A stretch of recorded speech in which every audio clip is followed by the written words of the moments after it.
শিৱসাগৰত শেহতীয়াকৈ দেখা গৈছে যে এটা সংঘৰ্ষমূলক এটা সাম্প্ৰদায়িক বাতাবৰণ সৃষ্টি কৰিব খোজা হৈছে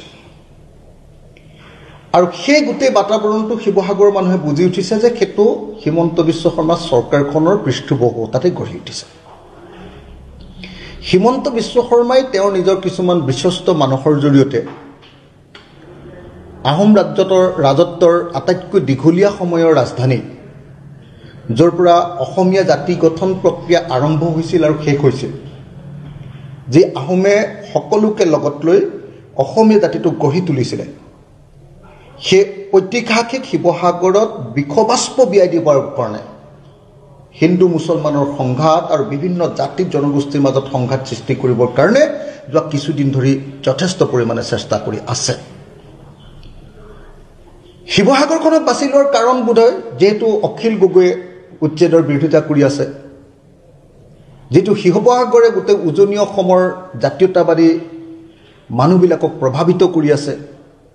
শিৱসাগৰে কোনোদিন কেতিয়াও বিজেপিৰ সাম্প্ৰদায়িক নীতিৰ ওচৰত চাৰেণ্ডাৰ কৰি দিয়া নাই মানুহবিলাক বিবেচক মানুহবিলাক সংস্কৃতিবান মানুহবিলাকে চিন্তা কৰি কাম কৰে সেইকাৰণে কিছুমান মানুহৰ জৰিয়তে তাত হিন্দু মুছলমানৰ সংঘাত লগাব খোজা হৈছে মই হিন্দু মুছলমানৰ সংঘাত লগাব খোজা প্ৰত্যেকটো পক্ষ এই কাম নকৰিবৰ কাৰণে আহ্বান জনাইছোঁ শিৱসাগৰ প্ৰশাসনক ষ্ট্ৰিক্টলি মই নিৰ্দেশ দিছোঁ যে তেওঁলোকে যেন কাকো আইন হাতত তুলি ল'বলৈ অনুমতি নিদিয়ে তেওঁ মুছলমানে হওক তেওঁ হিন্দুৱে হওক আৰু শিৱসাগৰ ৰাইজৰ প্ৰত্যেকজন নাগৰিকক মই আহ্বান জনাইছোঁ যে শিৱসাগৰ নাগৰিকসকলে তেখেতসকলৰ জাতীয় দায়িত্ব পালন কৰি আমাৰ ঐতিহাসিক সম্প্ৰীতিক সুৰক্ষিত কৰিবৰ কাৰণে ওলাই আহক মই ইতিমধ্যে ডিজিপি আৰু অসমৰ মুখ্যমন্ত্ৰীক জনাই দিছোঁ যে আপোনালোকে শিৱসাগৰত পুলিচৰ ছত্ৰছায়াত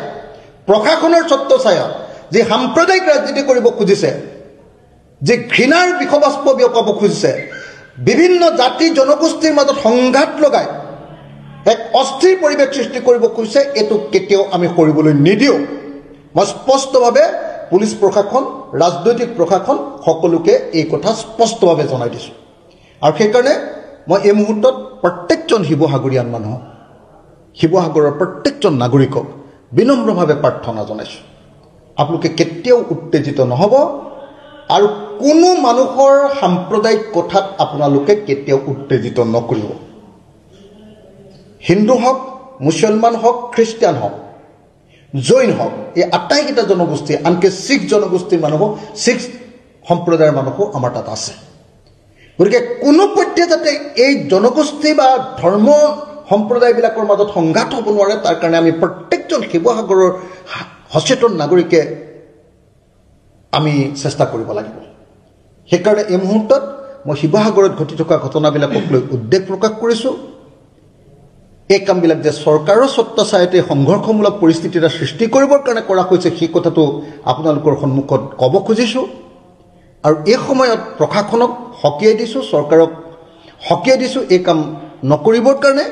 আৰু লগতে সমগ্ৰ শিৱসাগৰবাসী ৰাইজে যাতে কোনো পধ্যে কোনো চেঙেলীয়া লোৱাৰ কথা মতে হিন্দু মুছলমানৰ সংঘাতত জঁপিয়াই নপৰে তাৰ কাৰণে মই সকলোকে আহ্বান জনাইছোঁ মই কোনো সংগঠনৰ কথা ক'ব খোজা নাই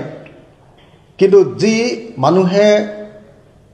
বিজেপি আৰু RSSৰ হিন্দু মুছলমানৰ ৰাজনীতিত উঠা বহা কৰে তেওঁ কেতিয়াও জাতিৰ কাৰণে ভাল কাম কৰা মানুহ হ'ব নোৱাৰে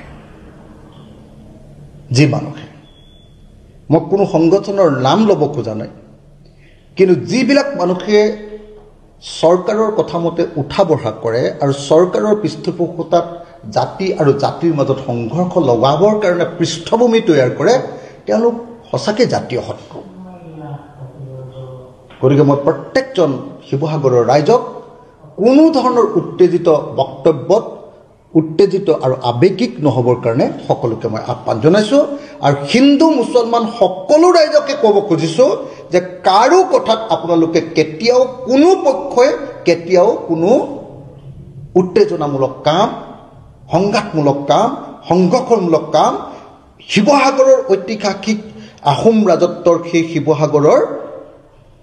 অসমীয়া জাতি গঠনৰ সেই পৃষ্ঠভূমি তৈয়াৰ কৰা সেই শিৱসাগৰৰ পৰা যাতে সদায় সম্প্ৰীতিৰ বাতাবৰণহে সৃষ্টি হয়, কোনো সংঘৰ্ষ, কোনো উগ্ৰ উত্তেজিত সাম্প্ৰদায়িক বক্তব্যই যাতে আমাক প্ৰভাৱিত কৰি সংঘাতলৈ লৈ যাব নোৱাৰে, তাৰ কাৰণে মই সকলোকে আহ্বান